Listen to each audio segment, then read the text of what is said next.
Which is the one you watched that gave you a bad impression?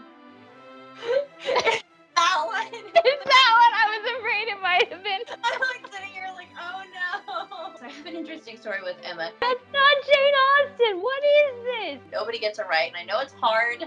In all of Jane Austen film adaptations, that hairstylist gets the highest points. Yeah, I just have so many fond memories. I don't think anyone has ever followed this direction from Jane Austen. All of the filmmakers have ignored it. It's not in the book, but people have said that's my favorite scene in the book. Like hearing the music just is like so evocative. Because that is a hot mess. It all comes down to why was there a pig in the kitchen? Yeah. Edward is like a toy CEO. It is awful. It is so bad. And it is kind of charming in its own quirky little way. There's no contest. That's it. I think it's the best thing ever. If Jane Austen watched it, she'd be like, I like that. 2 thumbs up.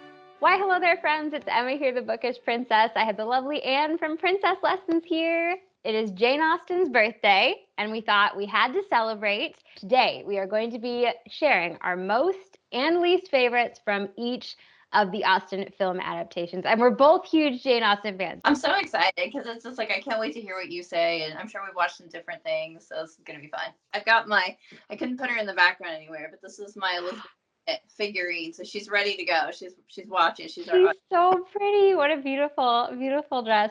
You guys probably remember Anne from the Boo to You Readathon. She co-hosted that with me, and we had so much fun going off on like a Jane Austen digression. I thought it'd be fun to celebrate in style. So we have a list of all 6 novels, and we're going to go novel by novel and do our most and least favorite and some honorable mentions mixed in there. And okay, so I feel like I have to say, I think the best adaptation, and you probably agree with me, Anne, is your own adaptation. Like the adaptation of when you read Jane Austen and like read her story for yourself. I'm always so surprised. Sometimes I'll like get to talking with someone and they say they're a Jane Austen fan and like they do know the movies, but then they say they've never read the books, and it's like you have such a happiness before you. Like, you know, the films are almost like the adaptations of the directors. You know, like it's like their read on the story, and it's fascinating to see and watch. But like your read on the story is the best, I would say. Yes, no, I absolutely agree with that. Sometimes for a few of them, like I kind of have my dream cast, or like that'll change over the years, like people that I could picture as it. And there's so many little details that if you get used to maybe just quickly rewatching some of the movies just for fun, and then you go back and pick up the book, you're like, oh, I forgot that was there in the book, and this just makes it so much better. And why didn't they include that? And I should ask, are we saying spoilers? How spoilery are we getting? Oh, that's a good point. I feel like we should just say it's going to be spoilery because it's so hard to talk about it like properly without giving spoilers. I don't know. It's like I partly would like people to be able to watch if they don't want spoilers, but I don't know if I could deliver that. We'll try our best to maybe give a little warning if it's too much of a spoiler.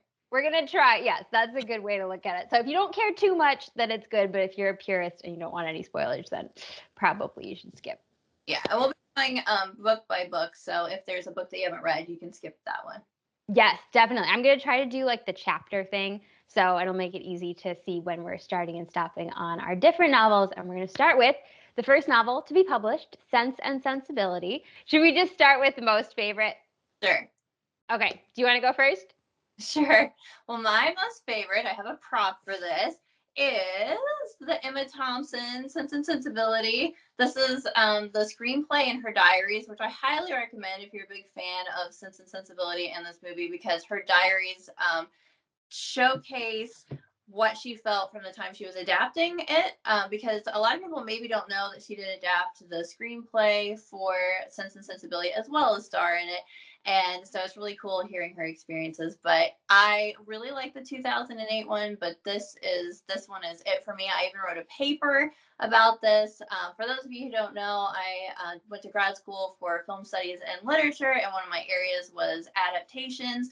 And so I really get into like adaptation theory. And so one of my papers was about 2 famous classical film theorists, Andre Bazin and Bella Balazs, and what they thought about adaptations, and how I felt that they were very opposing in their views, because Andre Bazin felt as if any adaptation should be as close to the medium as possible. So if you were adapting a musical, that had been on Broadway. You should have elements with staging, things like that. If it was literary, you should try as much to have that literary bookish feel to it. And then Bella Balage was the opposite. He felt like you should only adapt things that you could turn into cinematic masterpieces, things that maybe were not as good on paper, and that you could kind of make come alive with film. But I felt that this one kind of does the best of both worlds, because Emma Thompson does change some things, and I usually don't like that. Like, I am usually in the Andre Bazin camp where I'm like, give me the book on film. But she does change a few things, and I can't remember if it's in the diaries or if it was in the commentary, but she said that she gets letters, or she got a letter about the scene where Eleanor and Edward are meeting for the first time. Kind of, they're a classic Hollywood meet cute. It's not in the book, but people have said that's my favorite scene in the book. And the part where what is it? Margaret is hiding under the table with the map, and there's that whole little discussion between Eleanor and Edward about the map, and they're kind of like trying to get her out of her hiding place, but they're kind of joking with each other and getting to know each other's personality. And you don't really get that in the book. And as much as I do love Jane Austen, I think that is a cute moment that sticks with like the feel of Jane Austen. But I thought it was interesting that so many people thought that that was actually in the book. So I feel like I could go on about this. Like I said, I wrote a whole paper about it, but I just feel like it just kind of fits all the perfect elements to me for an adaptation that has its own take while still being very true to the spirit of Jane Austen. I love that. That's so true. And how fascinating, like the research you've done that, like the experts, kind of takes on it. And that book looks so beautiful. I love that's so fun about that adaptation, that like Emma Thompson was so involved in it, not just the actress, but like also behind the scenes. And I have to say, my most favorite is also same one.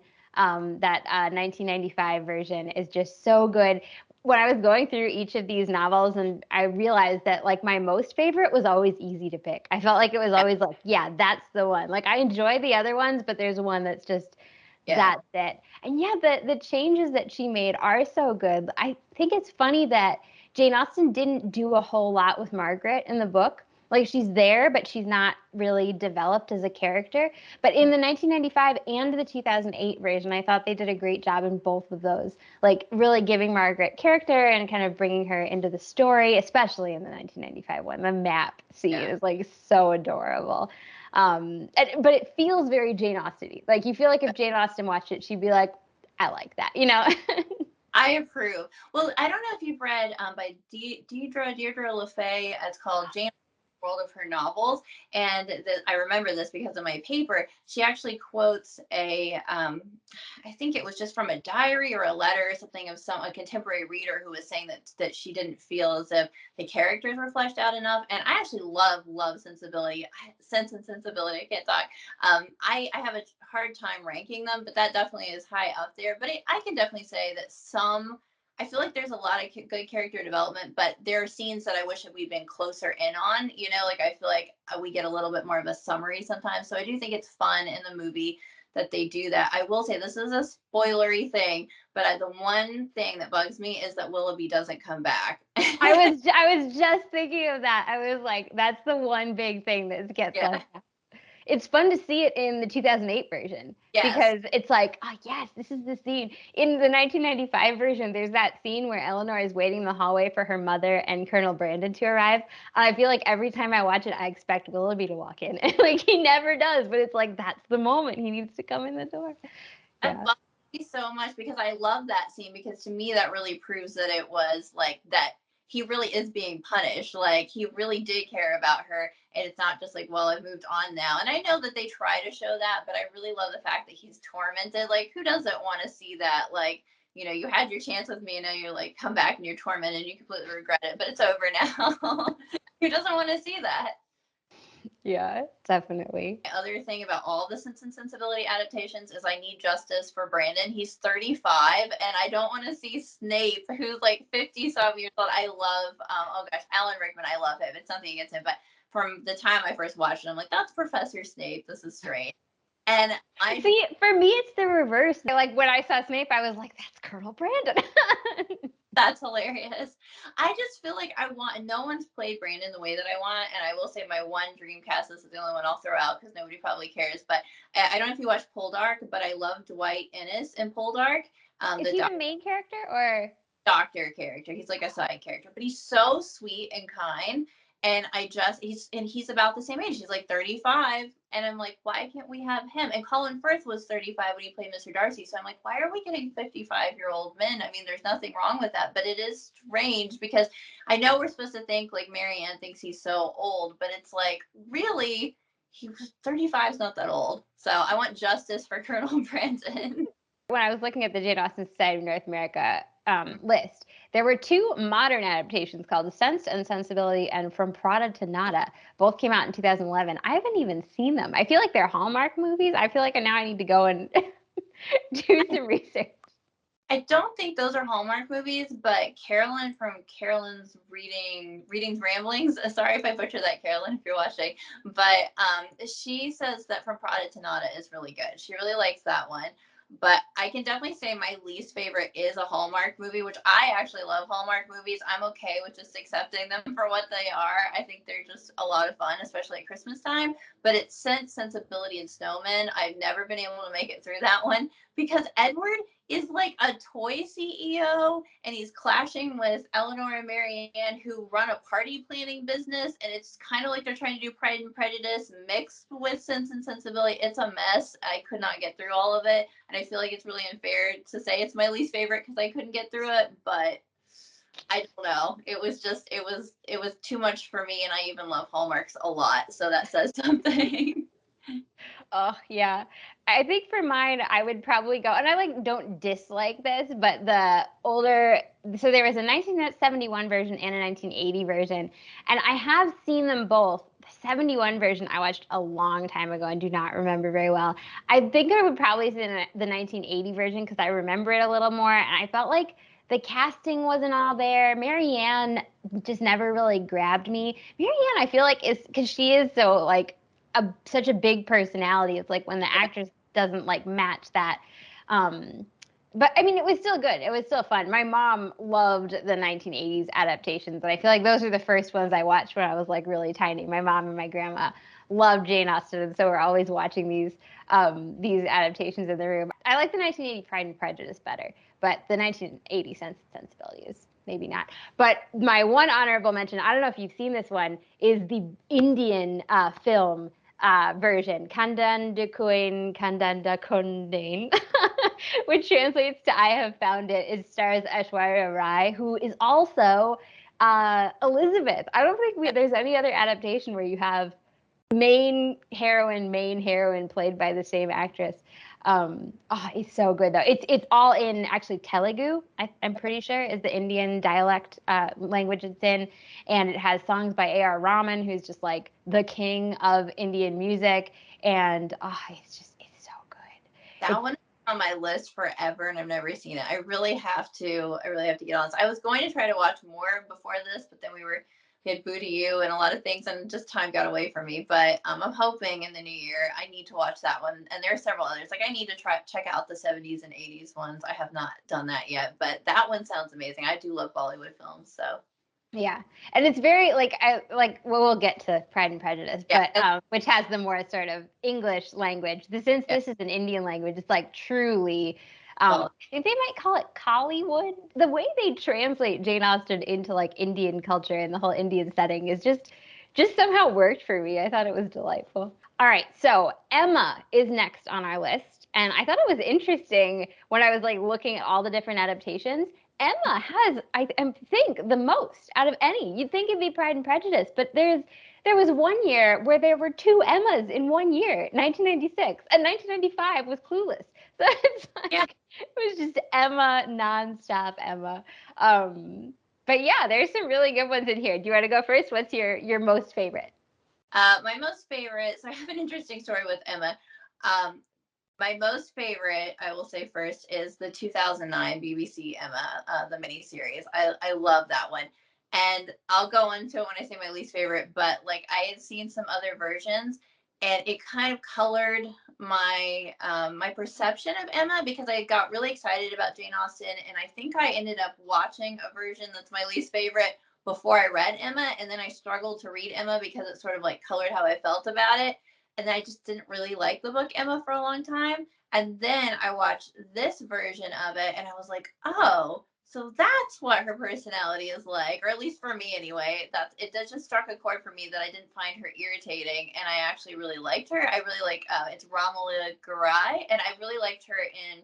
She only has a small role, but I really liked her in the 2002 Nicholas Nickleby adaptation. This is one of my favorite period dramas outside of Jane Austen, and so like I just really love her in this one, and I feel like she just captures that little bit of like cluelessness with Emma, but like she's kind of sweet, but there's like a little bit of the arrogance, but I don't find her irritating.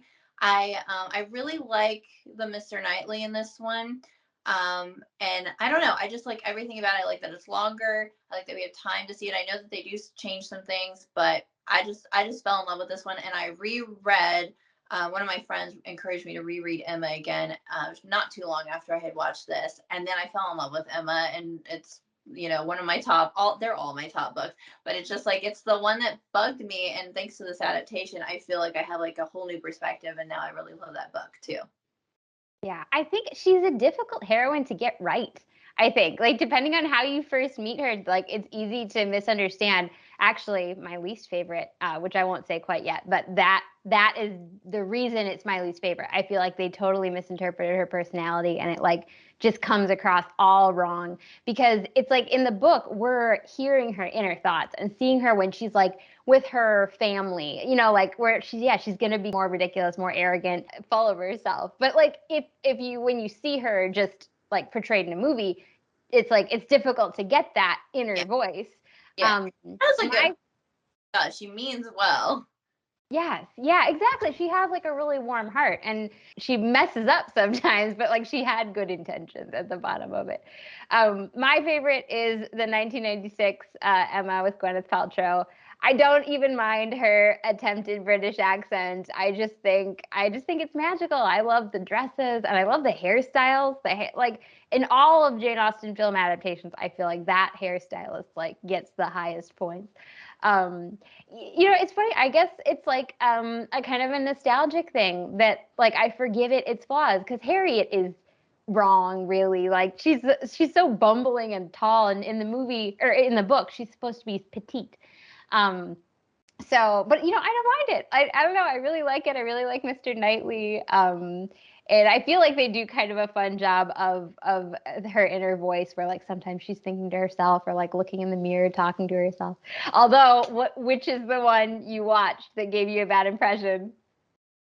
That one. Is that what I was afraid it might have been? I'm like sitting here like, oh no. No, yeah, it's so funny when you come to a story for the first time, like how it strikes you. And that doesn't have as much time to develop itself because it is shorter. The longer adaptations are so much nicer because they don't have to cut out as much.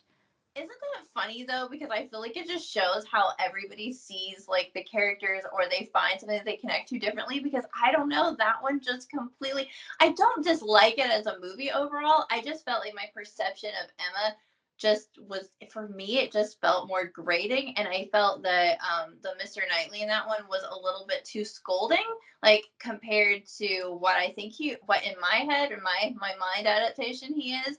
And so my actual probably favorite Mr. Knightley is from the 2021, the what's his name, Johnny Flynn or something. Like I really like him. I do like the one in the 2009 miniseries, but now I feel terrible because that is my least favorite. But yeah, but it's pretty. I think it's a really pretty film. Yeah, I mean, she is over the top. I guess I actually kind of like how Mr. Knightley is, especially that scene in the carriage, I feel like is so powerful when he's at his scoldiest, after the picnic and the way like he's scolding her and she doesn't turn around, but you can see her start to cry. Like you kind of see that's where you see her real personality and that the rest of it was just kind of her putting on airs. I Yeah. would say I do own it, like, and I haven't watched it in a really long time. So now this is making me feel like I have to, like, I need to go give it a second chance because honestly, I mean, I watched it when I was 17 or 18. And so, and I feel like maybe two, I don't know. I really don't know. And I haven't watched it in a really long time. So now you've convinced me. I have to watch it, give it another chance. Give it a second try. Yeah, I mean, I feel like partly because I've watched it so many times with my mom, like that it was might be partly that. But there are a lot of fun scenes. Him with the archery where they're playing archery, practicing archery together, and he says, "Try not to kill my dogs," because she like her aim is so bad. It's just sweet. There are lots of sweet little vignettes, I think, where It's a good sense of humor. And even though what's her name? Why am I blanking? I can think of the actress's name, Toni Collette or Toni Collette, who plays Harriet. Um, even though she's kind of like older and like kind of wrong, I mean, there is something kind of like fun and she endearing. has her own charm. It's like I kind of forgive them. Like she's funny, and her and Robert Martin. Like I feel like they did a really great job with Yeah, that storyline. I love one of the things in that film how like there's constantly this juxtaposition of one person starting a sentence and then another person finishing it. And I think with Harriet, like Emma's rehearsing what she's gonna say to Harriet, and then Harriet comes in and is like, "I'm in a state of complete shock." It's just like lots of these kind of iconic scenes. yeah. When it comes to my least favorite, looking through this list, it was kind of funny. I feel like I have very firm opinions about all of these adaptations. That 2009 one I did really like. I love Oh, how they kind of explored the theme of how Emma got to stay at Hartfield, whereas Jane Fairfax and Frank Churchill had to leave. Like that was just a really neat undercurrent that none of the other adaptations really looked at. Um, and I loved what they did with Jane Fairfax. That's one of the things missing in the Gwyneth Paltrow is that Jane Fairfax is so they really kind of cut her out of the story quite a lot. The 1996, the year there were two Emmas, the Kate Beckinsale Emma. I want to like it more because she's the only brunette Emma, and I'm pretty sure Emma was supposed to be brunette. Harriet was supposed to be like blonde and petite, and Emma was supposed to be brunette, so they were like kind of contrast to each other. And they got the casting right, but I don't know, it just doesn't. It's good. It just doesn't have the same magic as some of the others. And then, if you had asked me during the first half hour I was watching the 2020 Emma what my least favorite adaptation was, I would have ripped that movie apart because I was like so. I mean, to be fair, I was having a really bad week the week I watched it, but I was on Skype with my family and I was just raging. We start with like Mr. Knightley's bare bottom, and I'm just like, I that's not Jane Austen. What is this? Is that Fords? It looks like Disneyland. Like she's wearing like a dog collar. Like, oh my gosh, I was like raging. But then I felt like as the movie went on, I realized, you know what? It's not supposed to be Fords. It's supposed to be Disneyland. Like it's a farce. And when I watch it as a farce, like it reminds me of Austenland. Like it's yeah, just fun. And so like I felt like I was able to forgive them. And like there were some beautiful sets, some beautiful outfits. I still think the dog cone ruff was a mistake, but they had some other great moments. So I was able to forgive them for that. My least favorite would be the Emma approved, which is the YouTube version, which I think partly I did you watch Emma approved? I tried and I really couldn't get into it. So I could probably say that that was my least favorite because I know a lot of people love it, but I just could not get into it. No, I think I really enjoyed the Lizzie Bennet diaries, so I was really excited for Emma approved. And then I was just so disappointed. Partly it's probably the medium because like obviously Emma is making YouTube videos and that's how the story is told. But like she is just so self-important and like there were so many little things. I think like Miss Taylor comes and tells her that she's having second thoughts about her marriage with Mr. Weston, which is not in the book at all.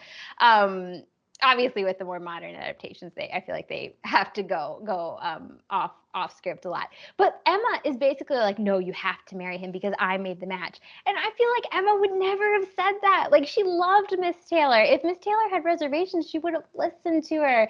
Yeah, it was just I felt like they just made her so arrogant that they missed the point. Like Emma would never have done that. That's what I kept thinking when I was watching her. I was like, Emma would never have done that. I probably only watched 2 or 3 episodes, and that's exactly how I felt about it. I could not get on board with that. I will say I don't know how I feel about the 2021 because I do feel like there are some things like you were talking about that's kind of strange, but I do really like Sofia Coppola's Marie Antoinette, and it kind of gave me that feel. It's sort of like a frothy confection, like it's almost like everything's made out of cake, like the whole background, Yes. cake. So I do like aspects of it, and I actually really like the Mr. Knightley, but but yeah, the Emma approved from what I saw that was definitely that was a miss for me. I couldn't watch the rest of it. It just, and I know a lot of people love it. I wanted to love it, but it just doesn't strike me either. Just gonna say one more thing about Clueless. I had a fun fact because I actually read an article about Clueless. Amy Heckerling, who was the screenwriter and the director for it, I ended up reading an article in 2020. Emma was coming out, and she was interviewing the actress who played Emma, and they were kind of going back and forth. And she talked about how, I didn't realize that she was a Jane Austen fan. I guess she was a literature student, and she was going through a difficult time in her life, and I guess that her teenage years weren't really that wonderful, but she really wanted to write some sort of like really happy teen fun movie that was sort of the opposite of the mood that she was in.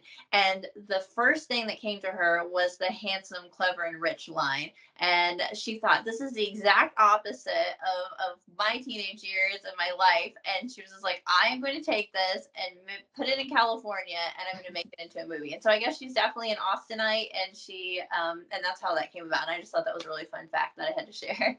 That's fun. Yeah, I feel like I'm not like a hardcore Clueless fan, Yeah. and I don't tend to rewatch it, but like I appreciate it for what it is. It was a fun lark. So I feel like the ones that we're moving into now don't necessarily have as many adaptations to choose from. And with Mansfield Park, I would say that actually there's only one even contender for most favorite, from my point of view, and that is the 1983 version, which is one of the long ones from the 80s. So like they have plenty of space to cover the whole story. I love that Fanny. I feel like they got it. They got Mansfield Park. They like which film critic was it who said you should stick close to the book? Andre Bazin, yeah. Okay, it's definitely that type. It's just someone who got the book and translated it into film, and it's beautiful. And Fanny isn't like this beautiful young lady who's like dazzling the room. She's like herself, like strong in character and strong in her values, but retiring and meek, and the poor relation. And yeah, Edmund is not like strikingly handsome or anything, but he's like going to be the preacher. And he, like Fanny, he's really strong in his values. And yeah, I think they did a really great job. And like we don't really have a whole lot of other choice, I would say. What's your most favorite? Well, I need to watch that one, but my answer usually to that is my favorite adaptation of Mansfield Park has not been made yet because there are not a lot of options, and I'm disappointed with each one. I would say that my most favorite, if I have to like choose, and I have rewatched it a couple of times, is the 2007 one with Billie Piper, but I think Billie Piper is the worst part about it. Not because she's awful, because I think she's wonderful, she's beautiful, she's great in Doctor Who, but as far as playing Fanny, totally miscast. She's just not Fanny. A for effort, but no. But I do like the fact that they stick a little closer to the storyline. I think that the Edmund plays Mr. Elton, I think, in 2009 I version. know, like, what are you doing that you cast Edmund as and Mr. Elton? Like, that just goes to show that you don't understand. I have to say my favorite thing about that movie though is Haley Atwell as Mary Crawford. I think she does a really good job with that role, and I think it sticks the closest. It's kind of fun. It kind of tries to be within the Mansfield Park realm. Again, I need to watch that '80s one. I think I saw that it was on BritBox. I think it used to be on Amazon Prime, but I'm going to try to get BritBox for at least a couple of months this winter. I feel like that's like a good time to binge watch some BritBox, so I need to add that to my list. But I just can't find anybody that gets her right, and I am a big fan of Fanny, and I'm one of the people who doesn't think that she's boring. I remember reading the book, and for a long time, I go through phases, but for a long time, I would say that was even my favorite because I really think it's misunderstood, and I love Fanny, and nobody gets it right, and I know it's hard, but surely we could come up with something because, and I will tell you why I think it could work somehow with the right screenwriter, because I really love the 2015 Cinderella, and she is not like Fanny, but she has that milder, very kind sort of personality. And I know that their personalities are different, but I'm just like, they did Cinderella well as someone who was more of a passive person. So surely we could make a Mansfield Park with a more passive character. Somehow we can make this work. I know. I think like I feel like the writers of the movies probably get swept away by the Crawfords, which like you do get swept away by the Crawfords when you read the book. You know, like Mr. Crawford is like so dreamy when he's courting Fanny towards the end, but it's like yeah, I know you have to respect Fanny that she like Yeah. keeps her reality checked and is like, no, I saw you with Mariah and Julia. I haven't forgotten that. I feel um, so like thrown off by that when I was first reading it. I was like, I really don't know what's going to happen because I know that Mr. Darcy changes, but is Henry going to change? But then I also know Willoughby. Like I don't know. I just remember being like riveted, wanting to find out what happened, and I don't know. I respect Fanny completely with it. I just think it's a really entertaining story, and it's weird the way I've read something in some sort of like Jane Austen journal article or something about how Jane Austen subverts her Elizabeth Bennet type of character by making Mary Crawford an Elizabeth Bennet type of character, but sort of like dark. It's like your Mary Poppins costume. It's like dark Mary, scary Mary. It's like dark Elizabeth Bennet. Yeah, definitely. I mean, Mansfield Park is kind of a more serious story in a lot of ways. Like, I love that discussion that Mary Crawford, Edmund, and Fanny have about like morals and like the church, and like they discuss all these deep things, and it just makes you realize that like that moral strength of the characters is really important to Jane Austen. It's Yeah. like fundamental because that's what separates Mary Crawford and Elizabeth Bennet is their morals. Which yeah, I think that that's so fascinating the way Jane did that. And I love the way at Mansfield Park, at the end of Mansfield Park, there's that bit of like, well, it could have been different if Henry Crawford had been a slightly stronger personality, if he'd been able to say no to his whims, but he wasn't. Like it's just so fascinating. Actually, the 1999 Mansfield Park, there's a scene at the end where they say it could have all ended up differently, but it didn't. And like that kind of puts me in mind of that. I think for that reason, I would actually probably go with the 2007 as my least favorite. The 1999 still was not good, but they tried to work in Jane Austen's letters, which didn't really work. But like I kind of sort of appreciate the effort because I do like Jane Austen's letters, but like they don't really belong to Fanny. Yeah, it would be great to have someone because I do love the old one, but I would love a more modern one where they like really give Fanny her due and don't try to warp her into this more Elizabeth Bennet type personality, which is what happens in the 1999 and the 2007. Speaking of heroes, how or villains, how the Edmund is Mr. Collins. Edmund in the 1999 is Mr. Knightley in the 2009 Emma. I'm almost certain. Oh, really? I Yeah. think, yeah, Yes, yes, that's what I was saying. Edmund in Johnny Lee Miller. Yeah. yes, yes, yes. I know what you're talking about. Yes, it's Mr. Knightley. Yes, I actually didn't realize that until I was looking it up earlier, and I was just like, and because I just don't like Edmund that well. It's my, I mean, he's the kind of character you're like, well, if it makes you happy, happy for you, but I feel like you could have done better. But if it makes you happy, but it's so weird because I actually love him so much in that 2009 version. I was like, wow, I don't like him at all. But see, 2009 is my least favorite because of the fact that I felt like they were trying too hard to make her like Jane Austen meets Joe March or something. And Oh, one of my screenwriting professors and I were talking about it, who was a Jane Austen fan, like back in a class after class one day, and she was just saying like that was her least favorite too. And she was saying even the actors walk in a modern way. She's like, the women like move their hips, and she was like, it's too weird. She was like, it's terrible. I I don't think don't it's like it. terrible, but it's my least favorite.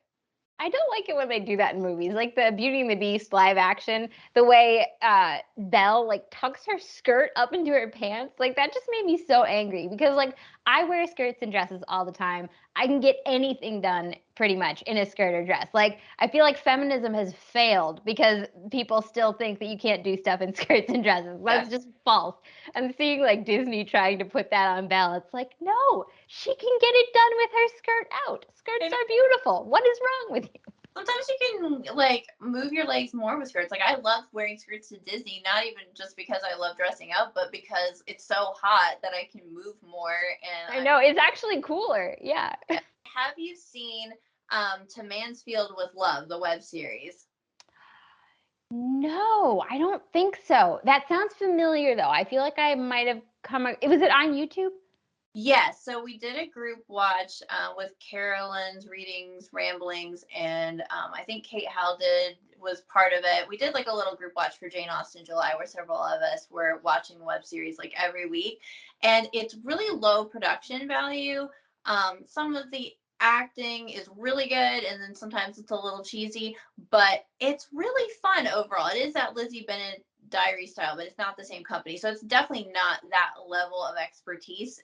But it feels like it was done with a lot of love, and it is kind of charming in its own quirky little way. So I was just gonna give that as like it's not still like my perfect adaptation, but I like some of the ways that they modernize Fanny without trying to go so far into that realm of like I'm a strong modern woman. They keep her passive personality a little bit, so that's a cute one.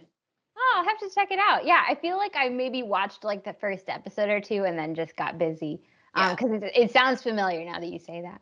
The sound like it's like the sound will go really loud sometimes and be really quiet, so like the production value, it's definitely like student filmish, but if you love Mansfield Park, it's a fun take on it, and it's one of the few like modernizations or anything that I've seen anybody even try to attempt it, so it's kind of cute. So with Northanger Abbey, we only have two, although I'm familiar with both, and I feel like there is a best and worst here. So I've only like clear, distinct. Have you seen or are you familiar with both of these? Because it's 2007 and 1987. I've only seen 2007, so I'm gonna let you go first with what your favorite one is. Okay, well, my favorite is the 2007. I Oh, think that is absolutely charming. I love it's Jyn Erso, Felicity Jones. I yeah. love that she also starred in a Star Wars movie. I was so excited when they announced that because I was like, Catherine Morland in a Star Wars movie. And then what's his name? J.G. Field as Tilney Tilney is probably my favorite Austen hero, and I just think he does a fantastic job. They do a Perfect. great job like making it kind of gothicy and spooky, but like not over the top. And yeah, for me, this just like checks the box as a fantastic Northanger Abbey adaptation. Yeah, me too. I've only watched this version, but I loved it as soon as I saw it. And Mr. Tilney and Mr. Knightley go back and forth for my favorite. Mr. Tilney for a really long time was my favorite, but I feel like I've really grown to appreciate and love Mr. Knightley. But yeah, I love everything about it. I think it is kind of funny. You can tell it was made during the height of the Twilight craze because you can tell that they were trying to equate like all of her gothic novels as basically the equivalent of all the teenage girls reading Twilight at the time, which I thought was kind of fun. It just has that vibe to it, but it's like just a little bit campy. It matches the tone of the book. I think it's great. Two thumbs Yeah, up. I love it. Yeah, it's one of my favorite just of all the adaptations. I feel like it's one of the ones that I go back to most. My least favorite is 1987, and it is awful. It is so bad. So I can't remember now if I watched this growing up. I might not have because when I told my mom recently that I tried to watch it, she was like, "Why were you wasting your time?" I wasn't even like sitting down to watch it like full attention. I was building a piece of furniture and I put it on in the background and I couldn't even get all the way to the end. I like was almost there, but it was Yeah. so bad. It's like they thought that Jane Austen was serious about the gothic novel thing and like tried to interpret it super seriously. And like the actors and actresses are so weird and it's really bad. It's so bad. Although you do learn new things. I One of the scenes that was so weird, they had a scene in the Roman baths in Bath where like the characters are all in the baths and like they're all in these weird blousy swimsuits and the ladies are wearing their bonnets and the gentlemen are wearing their top hats in the water, and it was so weird. I was like, did they make this up? But then I Googled it, and I think there was a Regency photo of Regency people. Jane would never have set a scene in the water like that. It was so weird. Oh yeah, you feel free to skip that one. It's bad. Remember when I did visit there that I was really surprised that when we toured the baths that they said, I swear that they said that men and women did bathe like together, and I thought that was really strange. But then you always have to kind of go back with the Regency era and remember that it wasn't like the Victorian era, and it was actually so much freer. And you always get these little surprises because our idea of the past is so colored by the Victorian era. But yeah, so it wouldn't surprise me. But they must have worn their bonnets too. That is such a fun fact. I love that.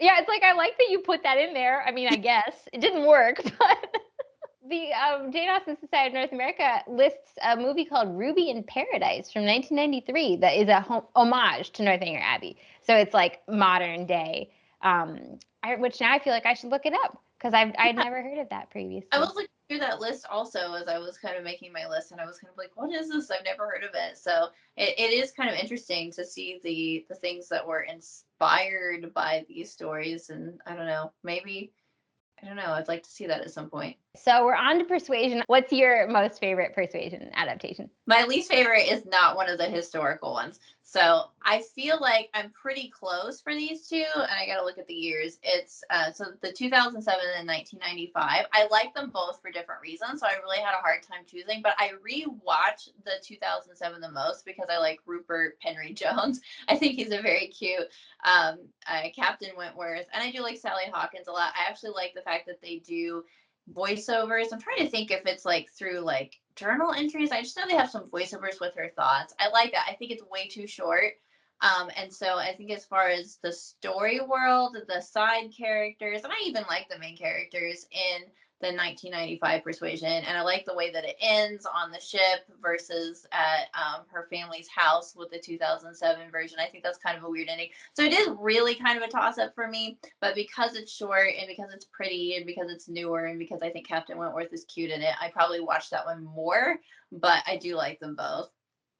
Yeah, I think I would put it at the 1995. Because that just is Persuasion. I just love it so much, and I feel like they did such a great job, like portraying the Navy and how important that is to the story. And when we go to Lyme, that actually is Lyme Regis, and it is Yeah. Bath. And so I feel like I think of my own, trips to Bath and Lyme, kind of following in those footsteps. When I rewatch it, and I love that. Oh, what's her name? Amanda Root. I Yeah. think she's just charming, and they do such a good job with her transformation where she does look sort of, gaunt, more gaunt in the beginning, and then she's filled out more and just looks happier and healthier towards the end. Yeah, Captain Wentworth is not the dreamiest, but I feel like he fits the role well. Yeah, And all the other supporting characters, it's so funny. The Since we've been noting the duplicates, or movies that share actors and actresses, Mary Bennett and Miss Bates are the same actress, which I think is really funny. Although that I feel like she does a great job, like being different people, different, totally different characters. yeah. Um, I Sophie Thompson, that's her name. I agree that that one's the more faithful adaptation. It's the one I saw first, and I remember really liking it. Part of it is I haven't seen it for a long time because I don't have a copy of it. And so I feel like I need to get a copy of it and rewatch it because I remember really liking it. I think the other one's just I watched it more, it's fresher in my mind. But I still like the Captain Wentworth in that one because I think he does a great job of capturing his characters. So I like them both fairly equally. I had a hard time choosing. Yeah. Yeah, I probably would say the 2007 is my least favorite. I don't really dislike it. Like I do enjoy watching it, but just little discrepancies. I think it's so weird the way Anne in this one, like she has like curlier bangs around her face and looks healthier and well, not necessarily happier, but like healthier at the beginning. And then at the end, they give her this super severe hairstyle and it's just not Yeah. as flattering. And I'm like, it's supposed to be the opposite. I know. And supposed to get prettier, not the reverse. And just little things like you mentioned that Kent, the way Kellage at the end. It's like he wouldn't have done that. Like that wouldn't have been a thing. Like that's not. Yeah, I feel like when you change the book Yeah. Like, improve it and I'll be on board, or add something new and interesting that fits, like the Emma Thompson, the map scene. But if you change it and it doesn't make sense, why did you do that? You just wasted my time. Like, I don't think Andrew Davies adapted that, did he? I don't think it was him. I know he adapted, maybe he adapted the Northanger Abbey. I'm not sure. yeah. I feel like Andrew Davies says that I saw an article recently that he's adapted like most of them, and he wants to adapt something that he hasn't done yet, and I can't remember what it is. And I don't think it looks like this one says screenplay by Simon Burke. Sorry, Simon Burke. And but you're right. Andrew Davies was the Northanger Abbey 2007 screenplay. yeah, I would love to see him take a crack at that, but yeah, I mean none of them. It's kind of like sorry, I can't talk. It's kind of like Mansfield Park too. I don't think my perfect adaptation has been made yet. I like both of the historical ones, but I feel like I would love to see even more. And you know what I would really like to see? I know this is not with the book at all, but I would love somebody to either make a prequel or give me flashbacks to see Anne and Captain Wentworth's relationship. If they did, That would be charming to incorporate yeah, into the movie, or even give it its own movie. yeah, exactly, or like a prequel that ends kind of sadly. I don't know. Then they Then maybe, they'd have to do a sequel. It'd have to be two movies. yeah, exactly. Like it would have to be done right. Like it can't just be anybody imagining it. Hire us as your consultants. We will do an excellent job. Exactly. We need to write it. But and I think it would be so much fun to write Mr. Elliot. He's or not Mr. Elliot. Oh my gosh. What's the dad's name? Oh, Sir Walter Elliot. Yeah. It would be so much fun to write to me because he's such a narcissist and it's hilarious. Oh, my least favorite Persuasion though. Have you heard of Modern Persuasion, the adaptation they did in the last like year or so? Oh, is it bad? It sounds bad. It's on Hulu. Don't watch it. I was kind of excited because Alicia DeWitt is the actress and she's in a lot of like Hallmark Christmas movies and she's actually really charming and sweet. And I was like, I could see this. Like I could see her doing a good job. And it's nothing against her acting. It's just the story is not very good. And I honestly I couldn't finish it. But I pulled up the synopsis so I could remember it. And this just tells you everything you need to know about it. Modern career woman has to deal with her ex-boyfriend during a time when he buys her company. So I'm like, this is nothing. Corporate persuasion. Nothing. It's just like, oh, I have to deal with my ex-boyfriend. This is awkward. And they named some of the characters. You know, it was just like her name was Anne, and then they like had I can't remember what her. I think her company's name was Kelly Lynch or something, and it's just like this. I get some of what they were trying to do, but it did not work at all. And I am all for like a fun, cheesy, Hallmarky type of. It wasn't done by Hallmark, but I'm all for that. But it wasn't right. So that's Oh, my that's too bad. 10 do not recommend. Oh, I love your idea of a persuasion prequel, though. I never thought of that, and now I need it. I feel like somebody has to have written a novel version, right? There's so Oh, many. I feel like inevitably. There's so many Jane Austen knockoff books. Like, yeah. I've heard that there's a play that's really good, and I'm not sure if it has prequel elements or what, but I guess it gets more into like Captain Wentworth's head and like his past and like things like that. I've heard this play version is really good, but obviously I haven't seen it, so I don't know. But I would like to see more of their past or more of like because you don't get to see that much of him with anything like because you're from which I like. I mean, you're from Anne's perspective, and so you kind of got all the nerves and the feelings that she has. And so it's kind of nice that we're not seeing into his mind, but I feel like he's the most difficult to read when you're first reading it for the first time. You're right. Yeah, because we see the least of him too. Like he's often like kind of at a distance or, talking to another character. And Yeah. yeah, Flirting with the Miss Musgroves. I know. All right, so we saved the most iconic Jane Austen novel for last. Pride and Prejudice. What's your most favorite? I would assume maybe we have the same one, but it's 1995. Pride and Prejudice with Colin Firth. I feel like there's no contest. That's it. It's long. It's 5.5 hours. They have time to cover everything.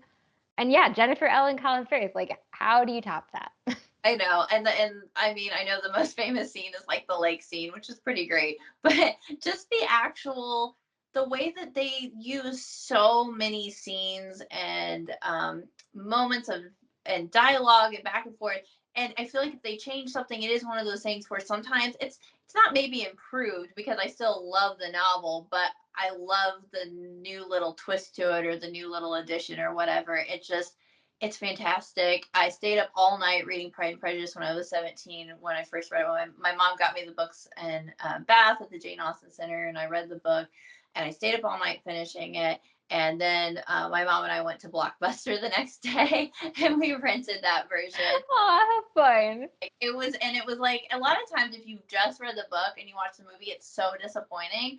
And as soon as I watched the movie, after just finishing the book the night before, I loved it. We watched it all in one setting, and it was like a Pride and Prejudice weekend, and I just loved it. My friends in college and I used to have Mr. Darcy tea parties, and we would make jokes because we knew like it so well. We'd make jokes about different parts or about Lydia. I just have so many fond memories of it, and I just love it. Yeah, it's so charming. I feel like that's just it. Like, how do you compete with it? Like, even just like hearing the music just is like Yeah, so evocative, and like immediately you're there at Longbourn with Mrs. Bennet, and yeah, I think it's just charming. One thing I always think is funny, like some of the casting things, you're like, well, I guess this is the direction they went with that. Like Mr. Collins is very kind of oily in this one. And like I feel like in the 1980s, I think my mom loves the 1980 Pride and Prejudice best. Like that's still her number one. And that Mr. Collins is less smarmy and oily. He's more bumbling, which I think is more what's in the book. But yeah, it's like even those little differences, like in the book, I don't think anyone has ever followed this direction from Jane Austen. All of the filmmakers have ignored it. But Lydia is supposed to be the tallest of the sisters. And like we've never had a tall Lydia, I don't think. Which I mean, you like the Lydia in Pride and Prejudice feels like Lydia though, you know. yeah. Um, but yeah, it's such a good one, and even like you say, even the changes, like I always think it's kind of silly that people are like the Darcy wet shirt scene is like the thing you remember, but like when you see the context of how they fit it in, like he just Yeah. gotten back from this long ride, he's on his own home estate, like he doesn't know there are visitors, so it just goes for a quick dip, and then it is so funny the way they meet. It works totally. Their chemistry is perfect. I love all the dancing scenes between them. I feel like they just capture that banter that he captures Mr. Darcy so well. I have to say, I am so here for smarmy Mr. Collins. Like, I think he's hilarious. That little wave that he does, like Oh, that. it's so bad. I know it's There's a gif of that wave that I send to friends sometimes, and I just think it's the best thing ever. I'm so here for all of it. yeah. All of the actors really like got into their characters. The Yeah. Lady Catherine scene, when she comes, um, I can't talk. I don't have words because I love this one so much. But when she comes to ask Elizabeth if she's engaged to Mr. Darcy, that scene is played so well. That's probably like one of my very favorite scenes in the entire adaptations, and it doesn't even have Colin Firth in it, but it's just like that scene is so well played to me. So good. Shall the shades of Pemberley be thus polluted? I love it. No, and I love how they even like found a house that had a pretty little sort of wilderness off in the distance for them to go to. I love how you like feel like you are actually visiting Longbourn and are like familiar with the grounds of Longbourn because we like explore so many different parts of the house and the gardens. It's so good. My friend in my dance class and I read it at the same time, and we were so obsessed with Pride and Prejudice, the book, and the adaptation that for our dance competition that summer, you could take out little ads. And she took out a full page ad of Colin Firth's face as Mr. Darcy, wishing everybody good luck at the dance. Oh, that's awesome. And I swear we were so ridiculous. Like, I think we were the only teenagers who were like this ridiculous. We're going around the dance competition saying, "Will you take a turn about the room with me? It's so refreshing." And we thought it was the funniest thing, and I'm sure everyone thought we were nuts, but it was great. So I feel like I have a lot to say about honorable mentions, but first we'll Oh, go to maybe our least favorite. What's your least favorite? this is tough because I have a love-hate relationship with the 2005 version. It drives me insane that they set it in the Georgian era. It drives me crazy that they have a pig just walking, just like going through the Yes, house. I was gonna mention the pig scene too. I was like, why? But then, Why? and I know this is so controversial. Like, I'm sure there are people watching. I'm so sorry if this is your favorite version because I don't hate it. The cinematography is beautiful. If it were just a story by itself, I could probably like it. I think the acting is great. It's beautiful. I mean, there's a lot of good things about it. But as a Pride and Prejudice adaptation, and I do watch it every once in a while when I'm in a certain mood, but it's mostly because I love how pastoral it is. Like I love the scenery and stuff. But just the inaccuracies, the historical inaccuracies drive me up a tree. So that's my love hate. But my least favorite is definitely the 1940 Pride and Prejudice because that is a hot mess. Ah, that okay. one? I mean, I wouldn't pick it as my most favorite because it's not really Pride and Prejudice. Yeah. Like it's there's so many, but I think it's charming. What parts of it get you? It bugs me because I think I read that they use leftover sets and costumes from Gone with the Wind. And so I think it's just feels like you tried to remake Gone with the Wind. And I can't remember if Selznick was the producer or not. I don't know if it was the same studio. I'd have to look that up again. But it was basically made right after the success of Gone with the Wind, and they were trying to make British Gone with the Wind. And that's what it just like it with the whole costumes, and it's just, to me, I know a lot of people like that one too, especially people who are from an older generation. That was like the main one that they had. I know people love it, so I'm sorry if this is your favorite too. I feel like people have the most opinions about Pride and Prejudice, so I'm really sorry if I've trampled over anyone's favorites. Just my opinion. But I just, that one's kind of like my least favorite, but it's sort of, I have that love hate thing with the 2005, but the 1941, I watched it once and it was like, I can't do this again. See, to me, I mean, yes, the costumes definitely throw you. It's like, why are they wearing hoop skirts? I have no idea. But Greer Garson and Laurence Olivier are just so fantastic. I feel like they're so good in their roles and so charming, and like the changes, this is one case where the changes they make, even when they're fairly big changes, I think are fun and interesting. And I don't know, I just feel like it has a lot of character, and like it's made by people who knew Pride and Prejudice and loved Pride and Prejudice, but decided to have some fun and change some things around. Like they're all of a sudden moving away from Longbourn when Lydia is Yeah. elopes, and like then all of a sudden Lydia's back. It is kind of all over the place because it's like it's so short. The timeline is just so crunched, smashed in together. And this is a spoiler for the movie, so if anyone doesn't want the movie spoiled, I mean, we already gave a spoiler warning, but this is a twist that I love in the 1940 one, what the way Lady Catherine is actually a good guy, and Darcy asks Lady Catherine to go, tell Lizzie that she couldn't marry him to see if Lizzie would say yes. I just thought that was such a cute little weird twist. Like it kind of works. I mean, like not really, but I appreciate it. Yeah, I just feel like that's a fun time. My least is the 2005. I mean, like you say, I watch it occasionally. Cinematically, it's beautiful, but just that's like the opposite of the 1940s. The 1940s, they made a whole bunch of changes that somehow work in spite of being quirky for me. But the 2005, it's like, why did you make these changes? There was no point in doing that. Um, yeah, like just and the pig in the kitchen, like it all comes down to why was there a pig in the Yeah. kitchen? I Well, feel like that somehow encapsulates all the problems. I read something once that said they called it the brontification of Jane Austen with that, and that's the best way to describe it. I think a lot of people who they love Jane Eyre, they love Bronte. It has a Bronte vibe to it, and I love the soundtrack too. But it's just it's the changes feel like they're being changed. Like the scene in the field, that feels like something that would be in Jane Eyre or Wuthering Yeah, Heights, you're not. right.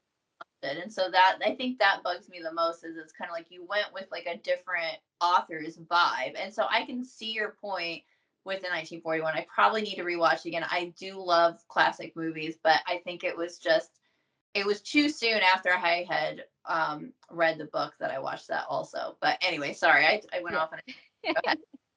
um yeah, like the changes that didn't make sense in that 2005. That's such an interesting observation that it is kind of like a Bronte film. One of the things that bugged me most was when Lizzie is talking about Wickham, like him, Wickham's, and Lydia eloping.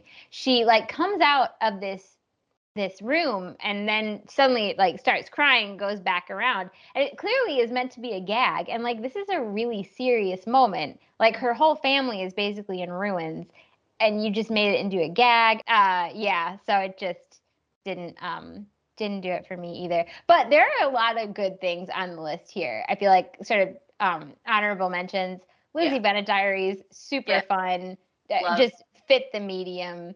Bride and Prejudice, Mhm. fantastic. Love it. Not as much of a true Indian film as like the Sense and Sensibility adaptation because it's all in English, but you have Ashwarya Rai, the dancing, and it's so good.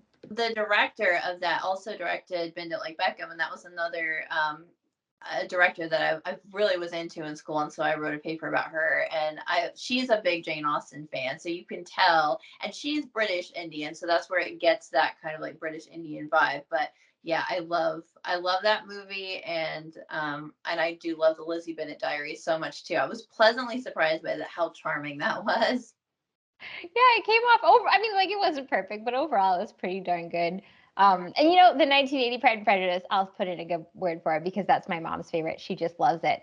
And it has, I feel like there are so many little quotable moments that we just quote nonstop from that movie. Just randomly, like, stop scratching, Jemima, or like just all these like weird little bits. It's a good one. Definitely worth watching. That one. I'm gonna. I think, like I said, I think all of those are on BritBox. So I will avoid the Northanger. Go through and watch all of the older Austen adaptations and report back. Well, should we real quick? I know we've kind of been chatting for a long time, but this has been really fun to like kind of Yeah. go through all of them. So those are the six main novels, but Jane Austen obviously had Lady Susan, which I always think should be counted in the main novels because it is a complete story. But then she had the Watsons and Sanditon, which were unfinished stories, and some of those have been adapted. Have you watched any of those? Sanditon, or you said Sanditon and Lady Susan. I've seen both of those definitely. Lady Susan was, I thought, a little bit weird. It was, I don't know, it's just like it didn't quite capture the book, and I felt it would be really confusing if you hadn't read the book at all. You And wouldn't be able to follow it at all. yeah. And then Sanditon, I actually love, but not as a Jane Austen adaptation. And that is Andrew Davies. So I'm kind of like, what are you doing? It's a weird Regency soap opera. So I just kind of take it as a Regency soap opera and enjoy it, but I don't feel like it captures anything of the fragment of Sanditon at all. Yeah, that's a good way to look at it because I remember like wanting to like it the first couple episodes and feeling like, oh, this beautiful scenery, like beautiful costumes, interesting characters. But then like the two main characters are I can't remember their names. The hero and heroine are like so angry at each other, which was not in the fragment, Yeah. and it's just like unpleasant to watch. I don't know. I don't think I finished it, but like if you looked at it as not Sanditon, it would probably be easier. But Lady Susan, so many issues with Lady Susan.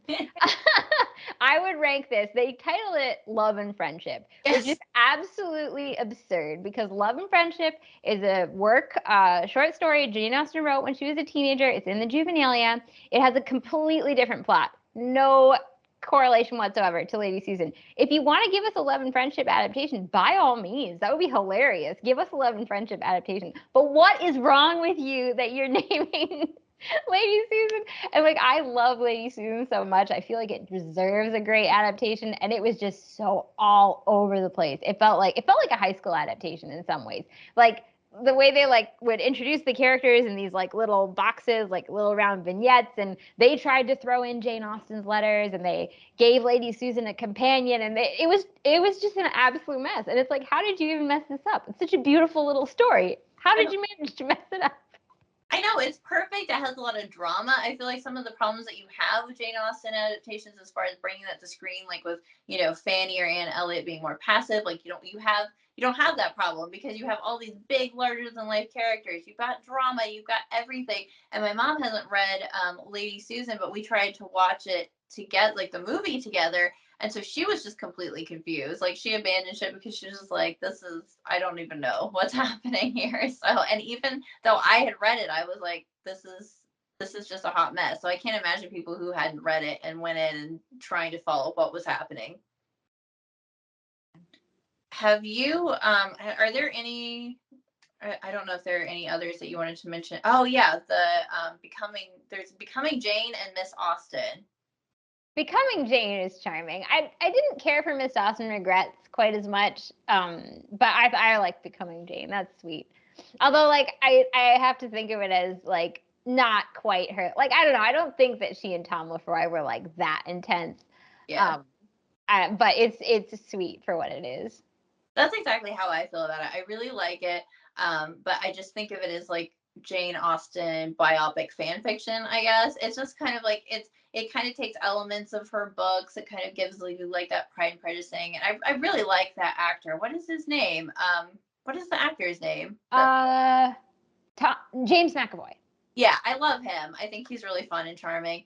And I like Anne Hathaway. Of course, I love The Princess Diaries. So I think it's just a really fun, charming one that is sort of Jane Austen-ish fan fiction. Because I don't think we're ever going to know. I mean, I've read so many biographies about her, and it's just like you want every scrap of information, and you can't figure out exactly the whole Tom Lefroy thing. And then there's that story that supposedly she met someone on a seaside vacation and they might have been engaged and then he died.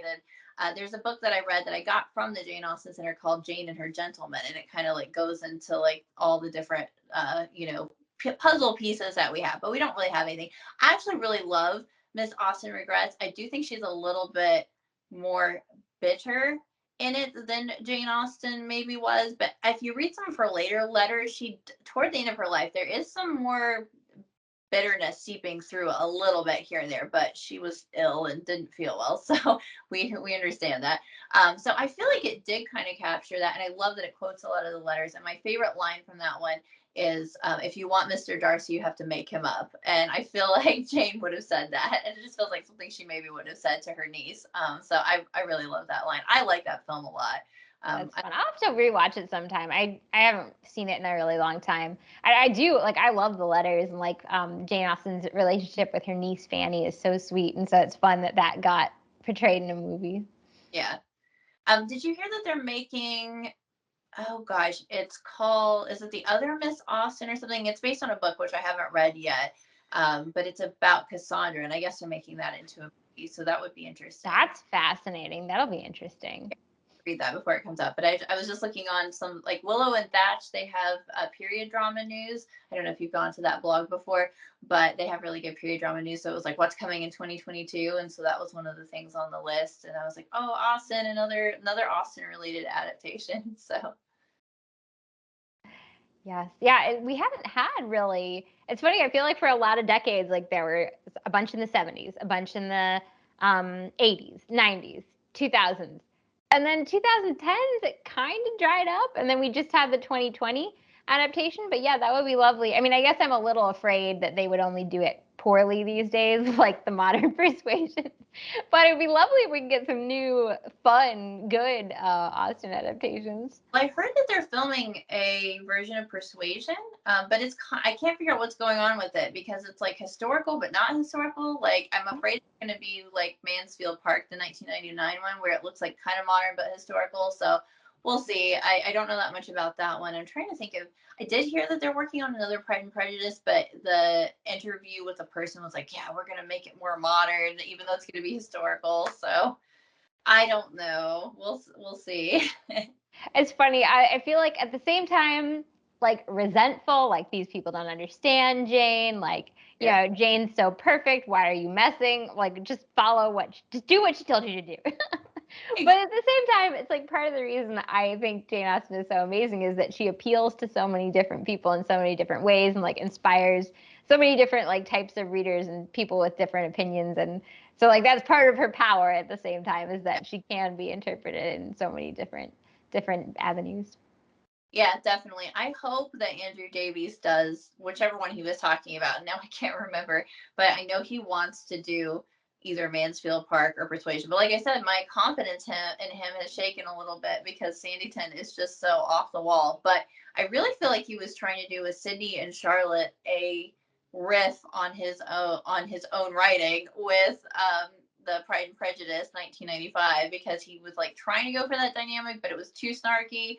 But and now it's coming back, but Sydney's not going to be in it because the actor decided to leave, and so I don't know. It's kind of, you just have to watch it as a Regency soap opera.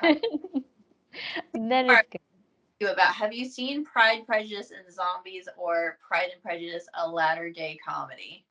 I saw the Mormon comedy a long time ago. Don't remember it very well. Felt like it was kind of yeah, a miss, like a Hallmark. I seem to remember it was kind of cheesy. Like I don't need to watch this again. And the zombies one, I think I watched part of it on a plane. It didn't capture me. The book Pride and Prejudice and Zombies, I actually think is fantastic because chunks of it, huge chunks of it, are Jane Austen's own writing. And so I feel like you're tricking people into reading Jane Austen who otherwise wouldn't have. Good job. I applaud this. Yeah, the movie, I mean, it's so creepy. I'm not one for zombies, so I don't think I watched the whole movie, but I never could have watched it, except for, of all people, Kate Howe organized a watch group, and I watched it with her. So I can blame Kate. She made me watch it. It was very creepy. It had some interesting moments, like where some of the casting and stuff, if they had taken the zombies out, I was like, I really would like to see a normally done adaptation with some of these actors, because it had the actress who played 2015 Cinderella as Elizabeth. She actually made a good Elizabeth. Like, I like some of the cast, and it was like, could we just take out the zombies and I might enjoy this? So it was definitely too crazy for me. And then the Mormon Pride and Prejudice is wacky off the wall, but the Mr. Collins, talk about smarmy Mr. Collins, like, he is the smarmiest I have ever seen. Maybe even more so than Mr. Coley of Bride and Prejudice, which I absolutely love.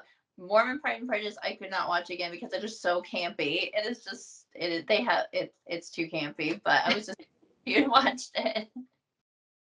uh, well, this was so awesome to hear like all of your perspectives and stories. And I should say to everyone watching, your favorite adaptations, most and least, definitely leave us down in the comments because I'd love to hear some of other people's stories and opinions. It's so fun to compare notes.